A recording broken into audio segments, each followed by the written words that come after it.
सर्वांना नमस्कार. अर्जुन मयुरी पर्व नव्हे या स्टोरीचे 62 एपिसोड यापूर्वीच अपलोड केलेले आहेत. कृपया ते सगळे एपिसोड ऐकण्यासाठी आपल्या चॅनलला भेट द्यावी.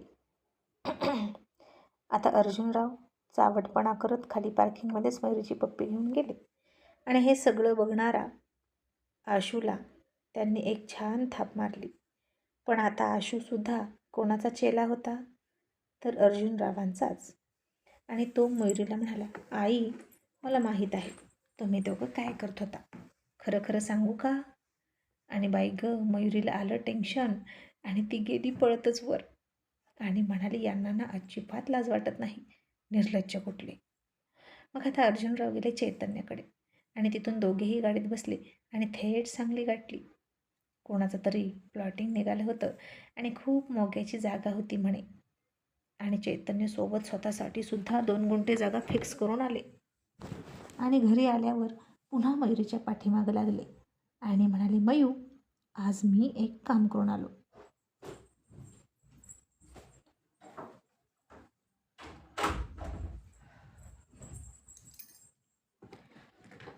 मला माहीत आहे तू चिडणार आहे, पण तरी पण सांगू का?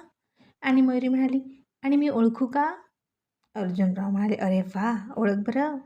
आणि ती म्हणाली, तुम्हाला भूखंड माफिया होण्याचा वेळ लागला आहे, नक्कीच जमीन बघून आला ना? आणि अर्जुनराव हसून म्हणाले, असू दे गो, 2 पोरं आहेत की आपल्याला, मग मुलांसाठी काही करायला नको का? आणि मयुरी म्हणाली, मी कुठं नाही म्हणाले, बघा तुमचं तुम्ही. आणि काय हो, चैतन्य भाऊजींसाठी जमीन बघायला गेला होतात आणि स्वतःसाठी सुद्धा बघून आलात, मग दुसऱ्यांसाठी पोरगी बघायला जाताना असं का करत नाही? स्वतःसाठी पण यायची की एखादी घेऊन, सतत चुम्मा चॅटी करत बसायला. आणि अर्जुनरावांनी तिला झटकन हाताला पकडून ओढली आणि मांडीवर घेतली आणि तिचे गाल खूप जोरात स्मॅश केले. आणि शिबाई इतक्या जोरात स्मॅश केले की नाजूक मयुरीचे ते गाल खूप चुरचुरायला लागले आणि ती खूप खूप वैतागली आणि चिडून म्हणाली, जा तिकडे, असं करतात का? हा काय लाड आहे का? नुसते त्रास देता, असं म्हणून ती उठली आणि रागारागात गेली निघून. आणि आता पुन्हा अर्जुनराव पाठीमागं लागले. मयू ऐक ना ग. ती म्हणाली, मला काही नाही ऐकायचं, बसा जमिनी घेत. आणि काय करायचं त्या सांगलीत जमीन घेऊन, तिकडे कोण आहे आपलं? आणि अर्जुनराव म्हणाले, सांगलीत चांगली वाटली म्हणून घेतली. आणि तिनं मांडव लावली आणि म्हणाली, एवढंच येतं. आणि आता तिनं त्याच्यासाठी चहा करावा म्हणून आशूला मोठ्यानं हाक मारली आणि म्हणाली, आशू गवती चहा घेऊन ये. आणि अर्जुनराव तिची नक्कल करत तिला चिडत म्हणाली, ए आशू, आशू रे, अरे आशू. तसं मयुरीनं त्याच्याकडे रागात बघितलं आणि म्हणाली, चहा मिळणार नाही. आणि अर्जुनरावांनी सुद्धा तिच्याकडे बघितलं, पुन्हा तिची नक्कल करत म्हणाले, तुझा बाप देईल. आणि अरे देवा, मयुरीने आता पकडच उचलली त्याला मारायला आणि तो गेला पळून. आणि आता आबीचा बर्थडे जवळ येत होता आणि अर्जुनरावांच्या पोटातच दुखायला लागलं. अभिचा बर्थडे आहे म्हणून नाही, तर सारखा चहा पिऊन पिऊन. आणि ती काळजीनं म्हणाली, काय म्हणाले डॉक्टर? आणि अर्जुनराव म्हणाले, चहा बंद करा म्हणाले. आणि मयुरी म्हणाली, बरं झालं, किती चहा प्यायचा तुम्ही? आणि अर्जुनराव म्हणाले, दृष्ट लागली, तुझ्या मनासारखं झालं ना? बरं, मला डॉक्टर म्हणाले ग्रीन टी पिऊ शकता. आणि मयुरीनं डोक्यावर हात मारला. या बाबाच्या ना चहाच्या 17 तरा असायच्या, पण याला चहा प्यायचाच असायचा. मेलं काय त्या चहामध्ये ठेवलेलं असतं एवढं कुणास ठाऊक. उलट आधीचा चहा होता तो दोघांसाठी एकत्र तरी करता येत होता दुधाचा, पण आता ग्रीन टीचं कौतुक वेगळंच आणि तिच्या चहाचं कौतुक वेगळं. आणि फक्त चहाच कशाला, अख्ख्या अर्जुनरावांचंच कौतुक होतं. आणि तो म्हणाला, मयू आता गरम चहासुद्धा बंद आणि थंड चहासुद्धा बंद बरं का, आता मी पिल्लू घेणार नाही. आणि ती चक्क नाराज होत म्हणाली, का हो अर्जुनराव? आणि अर्जुनराव म्हणले, मयू तुझ्यासारखी बायको ना प्रत्येक दारुड्याला असावी. अगं किती सुटेबल आहेस तू पिणाराला. मला नव्हतं वाटलं तू इतकी मला ॲक्सेप्ट करशील.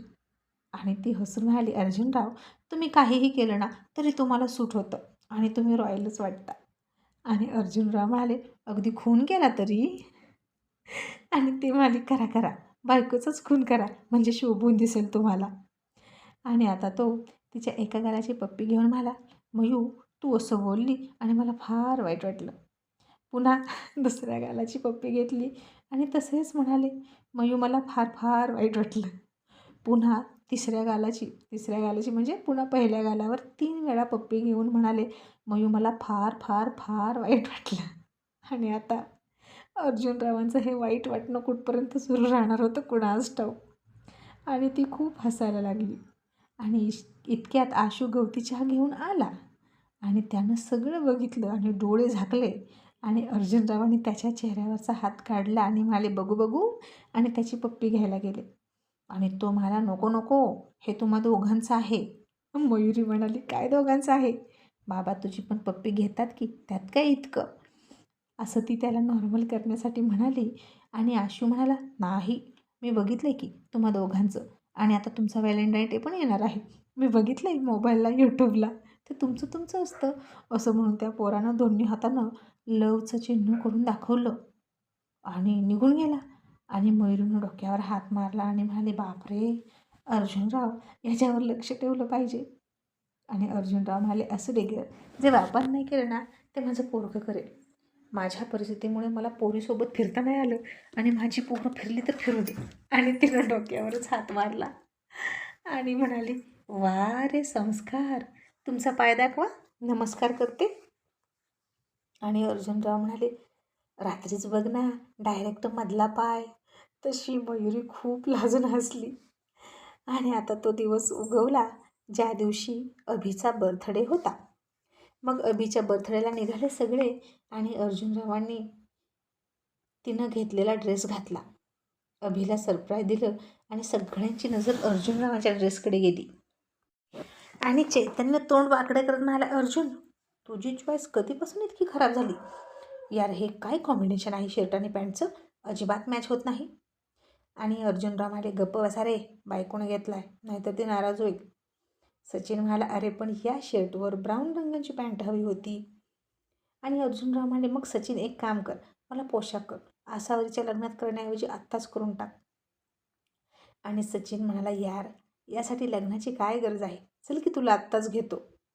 मग इतक्यात मयुरीनं सगळी तयारी केली. मितालीने केक आणून ठेवला, अभिजितला बसवला, त्याला फरची टोपी घालायला दिली आणि किंगचा मुकुटसुद्धा दिला, तो तिचा हार्ट किंग होता म्हणून. आणि एकदम तिची तयारी बघून सगळे खुश. आणि आता चैतन्य अभिजवळ बसायला गेला लहान मुलासारखा. मग दुसऱ्या बाजूने सचिन गेला. असं करून राहुल, अर्जुनसुद्धा तिथे जाऊन बसले बर्थडे बॉयला चिकटून. आणि सगळे रॉयल बॉयज अभिसोबत त्या छोट्याशा सोफ्यामध्ये चिकटून बसले. आणि आता अभिला ओवाळलं की या 5ही जणांना ओवाळायला लागायचं, नाहीतर शेजारचा लगेच रडायचा. आणि म्हणजे मयुरीनं अभिला ओवाळलं आणि शेजारचा सचिन लगेच म्हणाला, वहिनी मला का नाही ओवाळलं, आणि आम्हाला पण असं म्हणून नुसता धिंगाणा सुरू केला. आणि ती त्यांची लहान मुलं या 5 जणांकडे टकमक बघायची. आणि किती तो धिंगाणा लहान मुलाच्या वरचा. आणि मयुरीने डोक्यावरच हात मारला आणि म्हणाली, आता सगळ्यांच्या ढेऱ्या सांभाळून याच्यात बसता तरी येते का, उठा बरं, बाहेर या एक जण. आणि आता कोणीही बाहेर यायला तयार नव्हतं. ए तू उठ असं प्रत्येकाला म्हणायचे. आणि सगळ्यांनी अभिला पकडून ठेवला होता.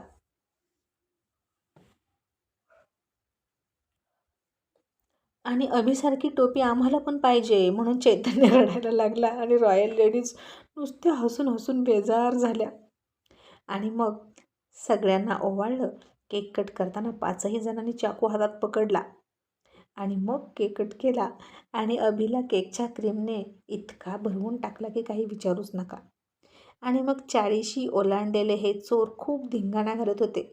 आणि आता सगळे बसले जेवणाच्या आधी थोडीशी लावायला. अर्जुनरावांना मात्र मज्जा होता. डॉक्टरांनी जास्त सिरियसली नव्हतं सांगितलं की पाळा म्हणून, तरीसुद्धा संयम म्हटलं की संयम. अर्जुनराव फार संयमी. त्यांनी फक्त चकण्यावर भागवलं, दारूच्या ग्लासला हात लावलाच नाही. पण हात लावला, तोंडापर्यंत ग्लास गेला नाही, दुसऱ्यांसाठी ग्लास भरून देत होते. मग बायकांनी जेवणाची ताटं केली. 5ही जणांना सेम टू सेम प्लेट केला. अगदी कांद्याच्या कोणत्या बाजूला लिंबू आणि तांबड्या रस्स्याच्या कोणत्या बाजूला पांढरा रस्सा, डावी बाजू उजवी बाजू सगळं सांभाळून ताट केलं. नाहीतर पुन्हा रडायचे, त्याच्यासारखी प्लेट माझी नाही म्हणून. असं म्हणून बायका खूप हसत होत्या. मग आपल्या आपल्या बायकांच्या शेजारी बसून या नवरदेवांनी जेवण केलं. आणि मधूनच चैतन्य म्हणाला, अर्जुन यार, ग्रंथाली तुझं लय नाव काढत होती आणि म्हणत होतं की अर्जुनराव कधी येतील, आम्ही दोघं त्याची फार वाट बघतो. आणि मयुरी संशयानं म्हणाली, दोघं कोण? दोघं म्हणजे? आणि अर्जुनराव, तुम्ही काही कांड करून आला नाहीत ना तिकडून, आणि म्हणून आता तिकडचं नाव घे ना. आणि अर्जुनराव म्हणाले, मयू तुला संशय येतोय का? तर तू चल आणि बघ.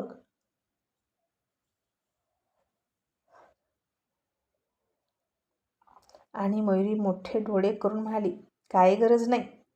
आणि अभि आगीत तेल ओतत म्हणाला, वहिनी अहो हा काय म्हणत होता माहीत आहे का? मी अजूनही कोरी करकरीत बायको करू शकतो, कोणालाही पटवू शकतो. आणि मयुरीनं अर्जुनरावांकडे रागात बघितलं. आणि चैतन्य म्हणाला, हो ना वहिनी. आणि म्हणत होता की मी माझ्या बायकोकडून मी अजूनही बॅचलर असल्याचं सर्टिफिकेट घेतो आणि दुसरी बायको करतो.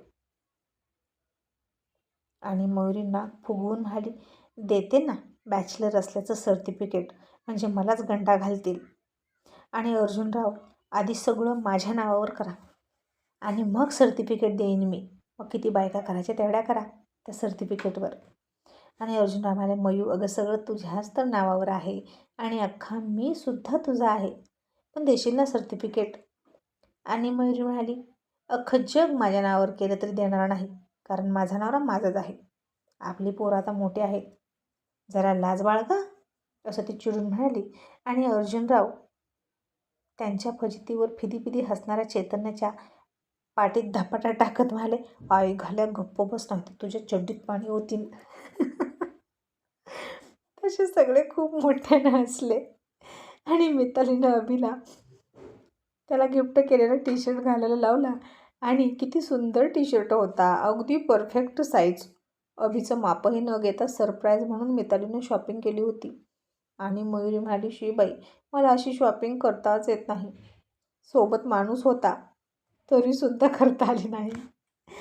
आणि अर्जुनराव म्हणाले, बायको त्यासाठी फिरायचं असतं दुकानात, आणि तुला येतोय मुलखाचा कंटाळा. आणि मग पोटभर गप्पा मारून घरी आले. आणि इथून पुढे जेव्हा कधी अर्जुनराव कोणालाही भेटतील तेव्हा मयुरीने आणलेला ड्रेस घातलेला दिसायचा आणि त्याला चिडवायचे, अर्जुन तू सारखा एक ड्रेस का घालतो, वहिनीने घेतलेला ड्रेसच का घालतो? आणि अर्जुनराव म्हणाले, आता जेव्हा मी घालतो तेव्हाच तुम्ही मला बघता, त्याला मी काय करू? हा ड्रेस घातल्यानंतर त्याच्या दुसऱ्या दिवशी बघतच नाही तुम्ही मला. आणि सचिन मला, नाही नाही, हा ड्रेस ना खूप लाडका आहे अर्जुनचा, हो ना अर्जुन? आणि शेवटी आता ऐकून ऐकून किती ऐकून घेणार. अर्जुनराव म्हणाले, आई घाल्यानं तुमचंच बरोबर आहे, काय म्हणायचं ते म्हणा. आणि मग आज रविवार होता म्हणून अर्जुनराव म्हणाले, ए मयू आज खिमा करायचा का गं? आणि आता तिनं काही ऐकलंच नाही. आंघोळीला निघाली, गॅसवर पाणी तापवलं, कारण आतमध्ये गिझरचा काहीतरी प्रॉब्लेम झाला होता. आणि अर्जुनराव ती बोलत नाही म्हणून म्हणाले, अगं ए हेमा बोल की, आणायचा का खिमा? आणि ती म्हणाली, मी नको म्हटलं तर थांबणारा हात काढायचे, या घेऊन. आणि बादलीत पाणी ओतायला गेली, गरम पातेलं उचलून. झालं, पातेलं सटकलं आणि सगळं गरम उकळलेलं पाणी तिच्या पायावर आलं आणि मयुरी रडायला लागली. तिचे नाजूक सुंदर गोरे पाय लाल झाले आणि चेहरासुद्धा लाल झाला. आणि अर्जुनरावांचा जीव तिळतिळ तुटत होता बायकोसाठी. त्यानं सगळं पाणी झाडून पुसून काढलं, तिला खुर्चीत बसवली, पुन्हा थंड पाण्यात आणून तिचे पाय त्या पाण्यात ठेवले. आणि मयुरीला फार बरं वाटलं आणि त्याच्या पायावरच्या स्पर्शाने ती हळूहळू शहारत निघाली आणि त्याच्याकडे टक लावून बघायला लागली. अर्जुनराव म्हणाले, काय बघतेस, आता दृष्ट लावशील का?